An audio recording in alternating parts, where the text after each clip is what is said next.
បាទជម្រាបសួរពុកម៉ែបងប្អូនមកទៀតហើយបងប្អូនបាទទស្សនាវីដេអូបងត្រីកំសាន្តទាំងអស់គ្នាបាទបងប្អូនបាទថ្ងៃនេះខ្ញុំបានទៅបងត្រីនៅអាតដងចិត្តបងប្អូនបាទរីបត់ទ្វារទឹកចាប់ដើមស្រកបណ្ដើហើយបងប្អូនបាទបងនៅអន្លងបងផ្សាច់ទៀតហើយបងប្អូនបាទនៅថ្ងៃទី8មីនាបាទតជាថ្ងៃបុណ្យសិទ្ធិរីប៉ុន្តែថ្ងៃនេះខ្ញុំគិតត្រោតត្រីដើម្បីយកត្រីមកធ្វើម្ហូបចែកជូនពុកម៉ែបងប្អូនកំសាន្តផងដែរបងប្អូនបាទថ្ងៃនេះគឺបងលងនេះគឺសម្បូរសណ្ដាយណាបងប្អូនណាបានរេបងប្អូនរេត្រីបាទត្រីសណ្ដាយច្រើនណាបងប្អូននេះម្នាក់បានប៉ុណ្ណេះបងប្អូនចុះម្នាក់ផ្សេងទៀតបងប្អូនបានច្រើនណាអ្នកខ្លះក៏បានត្រីកេះទៅបងប្អូនខ្លះក៏បានសណ្ដាយនេះត្រីកេះបងប្អូនហើយគេបងដាក់ប៊ីដុងបងប្អូនបណ្ដែតនៅកណ្ដាលគឺសម្បូរត្រីកេះច្រើនណាបងប្អូនបាទទីតាំងនេះនៅអន្លង់បាទអន្លង់បងផ្សាច់បាទអតនៅភូមិអតដងចិត្តបងប្អូនខេត្តឧត្តរមានជ័យបាទនោះចូលសណ្ដាយមួយបាត់ហើយជួខ្នាតហើយនោះបានមួយបាត់ហើយធំលើឃើញហើយ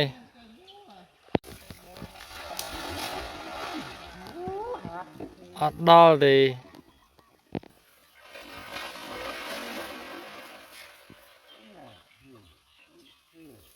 តាំងហើយបងប្អូនដល់ទីតាំងហើយនេះទឹកស្រកខ្លាំងហើយមិត្តត្រីតើនេះមិត្តត្រីតើនោះបានបងដេញមកពីក្រមនោះបងដេញមកពីខាងក្រមនោះដាក់នេះហើយលងនេះហើយលងត្រីច្រើនបាទស្មាត់ធំដាក់ទៀតហើយបងប្អូនច្រាវបងប្អូនឲ្យ3លត់ណាស់នេះដាក់ទៅមួយទៀតទៅគប់គ្នាឲ្យទល់គ្នាច្រាវបាទបងស្ទឹងតែយើងបងគប់គ្នាចេះបានត្រូវបងប្អូនបាទទេសភាពសត្វគូវាច្រើនណាបងប្អូនសត្វគ្រាលហោះនៅលើអាកាសបងប្អូនអើយលងវងលងខ្មៅបាទមិនមែនមីស៊ីលរបស់អ៊ីរ៉ង់ទេណាបងប្អូនបាទនេះគឺជាសត្វព្រៃបងប្អូនវាហោតដាងស្លាបបងប្អូនអើយច្រើនណាស់មិនដឹងជាមានអីកើតឡើងទេបាទច្រើនមែនទេបាទតងវងបងប្អូននេះបាទបងនៅកណ្ដាលចូលសណ្ដាយទៀតហើយបងប្អូនសណ្ដាយធំលើសណ្ដាយធំណាស់បងប្អូនអើយអ្នកជិះទូកបាទបងប្អូននេះអេស៊ីដាក៏សម្រាប់ដែរបងប្អូនអើយខាងផ្លឹងឡើងគោចាំបងត្រីចូលទៀតហើយលងនេះបងប្អូននេះកែគ្រប់កែសណ្ដាយក៏សណ្ដាយគាត់មានខ្សែចង់បងប្អូនចង់បណ្ដែតតែសណ្ដាយយើងបងហើយបងត្រូវហើយបងប្អូនយល់មកចង់មួយខ្សែ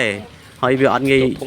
ងើបទេបងប្អូនរស់បានយូរបាទបើយើងដាក់ក្នុងធុងក្លាសេដឹងតែងើបហើយនេះច្រាវចូលហើយបងប្អូនអូបែកស្អាតណាស់ចូលមួយទៀតហើយសណ្ដាយបងប្អូនអេបាត់ហើយចូលខ្នាតបងខាងក៏ត្រូវសណ្ដាយដែរបងប្អូនបងកណ្ដាលក៏ត្រូវសណ្ដាយបងខ្លាំងគឺរត់មកគៀនខាងនេះបងប្អូន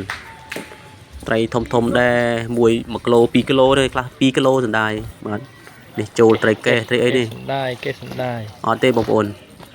នេះមកសណ្ដាយនេះចូលឈើផងត្រីផងចេះតិចទេនេះធំក៏ដឹងស្ងាត់ឈើផងដោះត្រីផងបងប្អូននេះត្រីកេះស្នំគួរសមនេះបានសណ្ដាយមួយដែរនេះគួរសណ្ដាយបាទអូចាប់មកបាទជិត1គីឡូបាទកេះកេះបងប្អូនលឹកអស់លីងនេះកេះល្អណាស់បងប្អូនកេះមួយខាំមួយ2ខាំខ្លះ3ខាំតាមប្រភេទតូចធំបងប្អូន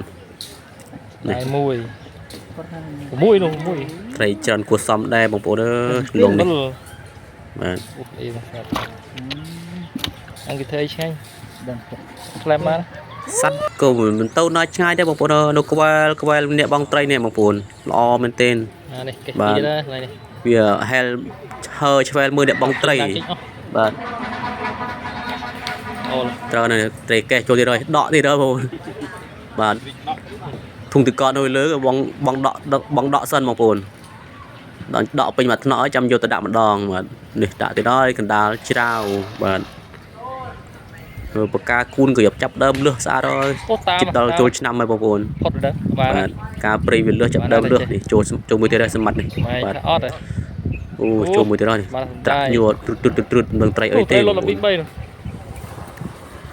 ចាំមួយចំសិនខ្សែចំអូចូលត្រីរ៉ោះមួយបងប្អូនត្រីរ៉ោះស្មានតែត្រីសណ្ដាយទៅបងប្អូនចេញនោះសឹងមានត្រីរ៉ោះដែរបងប្អូននេះមកស្នាញ់បានកេះ2ត្រីរ៉ោះ1ដាក់ទៀតដល់ចោល្អណាស់បងប្អូនអើយបែកល្អមែនទែន មួយទៀតទៅហើយច្រៅអូយដឹងទៅចូលទៀតហើយបងប្អូនអើយបែកល្អយ៉ាងនេះច្រៅតែយើងគោបគ្នាបងប្អូនបានត្រូវបងប្អូនបាទលងនេះចន្ទ្រៅជ្រៅប្រហែលជា3ម៉ែត្រដែរចន្ទ្រៅវាបងប្អូន ទឹកបងប្អូនបងស្ទឹងនេះ តើយើងចេះមុជទឹកបានយើងអាចចាប់ត្រីបានវាលងទាំងជ្រៅគួរសមដែរបងប្អូន ចូល តើអ្នកប្រកែមុជទឹកដែរបានត្រីធំបានត្រីល្អបាទmìnhចូលហើយយើងមុជចាប់មិនបានក៏រួចបាត់បងប្អូនរួចអស់ពី3ហើយបងប្អូនអើយដោយសារវាពងប៉ះថ្មបងប្អូនគោងថ្មគោងឈើរួចដែរនេះត្រីកេះបងប្អូនអើយ ធំជាងគេខ្សែគេអត់គេទេ 4-7 គីឡូហើយត្រីកេះនេះបងប្អូនលក់ផងហូបផងឯងបងប្អូនបើខ្ញុំបងអត់បានលក់ទេបងអត់បងអត់បានចែកដូចគេទេបងប្អូនរវល់តែថតវីដេអូ ចូលខ្នារហើយ បានមកហូបដែរបងប្អូនដើម្បីកំសាន្តសប្បាយផងដែរនេះ ធំឡើយ គ្រូសបចូលមួយហើយគ្រូសបខាងបង្រៀនខាងពូរាំងហ្នឹងបងប្អូននេះច្រៅទៀតហើយ អត់ដល់ទេ អូសប្បាយបងណាបងប្អូនទោះបីមិនបានច្រើនដូចគេមែនប៉ុន្តែយើងទៅកំសាន្តផងដែរមើលសัตว์ហើយឆ្វែលរេនេះខ្ញុំលើស្អាតមែនទេបងប្អូននេះមកយើងដល់ម៉ោងត្រឡប់ទៅផ្ទះហើយបងប្អូន រួចត្រីនេះសត្វតសណ្ដាយ បានក៏ចត់គួរសមដែរខ្ញុំបានសណ្ដាយ5ដែរបងប្អូន បងនៅស្ទឹងបងប្អូនបងស្ទឹង ហើយខាងក្រោយគឺត្រីកេះត្រីសដាក់ក្រោយសណ្ដាយតែយើងចង់ចេះបានវាអត់ទៅអីបង 2026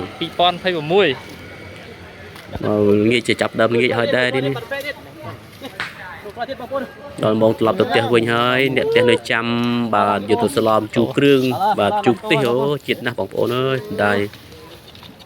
បងតាមតាមថ្ងៃបងតាមថ្ងៃបងតាមថ្ងៃ ហើយអ្នកថតឲ្យអ្នកថតមួយដែរបងប្អូនអ្នកថតកាមេរ៉ាបងប្អូន បាទចាំមើលបងប្អូនយើងនៅខាងនោះទៀតមានធំទៀត មកជាមួយដែរហ្នឹងណាបាទដៃស៊ីនណា បងប្អូននេះ នេះកេះនេះ កេះ កេះសុតណា ដល់កហើយបងប្អូន ត្រីកែផងសំដាយផង ត្រីកេះត្រូវប៉ាន់ណាបងប្អូន ត្រីកែគឺ បើតូចចេះលក់បាន1គីឡូ 28,000ហើយដល់ធំគីឡូ 30,000 40,000តាមຂະຫນាតតាមទំហំរបស់វាបងប្អូន បាទល្ងាចហើយយើងក៏រៀបចំអីវ៉ៃវ៉ាន់ហើយបងប្អូនត្រឡប់ទៅផ្ទះវិញហើយបងប្អូនបាទពេលវេលាវារសៀលកងភ្នំហើយបងប្អូនជីលជ្រេហើយបាទបងប្អូនបាទរៀបចំអីវ៉ៃវ៉ាន់បងប្អូនបាទរៀបចំសណាញ់រៀបចំអីបងប្អូនដល់ធ្វើដំណើរទៅផ្ទះវិញបាទក៏ចាប់ដើមធ្វើដំណើរចេញពីស្ទឹងទៅផ្ទះវិញហើយបងប្អូនតាមដងផ្លូវពីអតទៅចង្កាល់បងប្អូនហើយមើលទស្សនភាពចាប់ដើមត្រូវភ្លៀងមេក៏ស្រស់ស្អាតហើយខៀវខ្ចីទៀតហើយបងប្អូនបាយបាយអរគុណ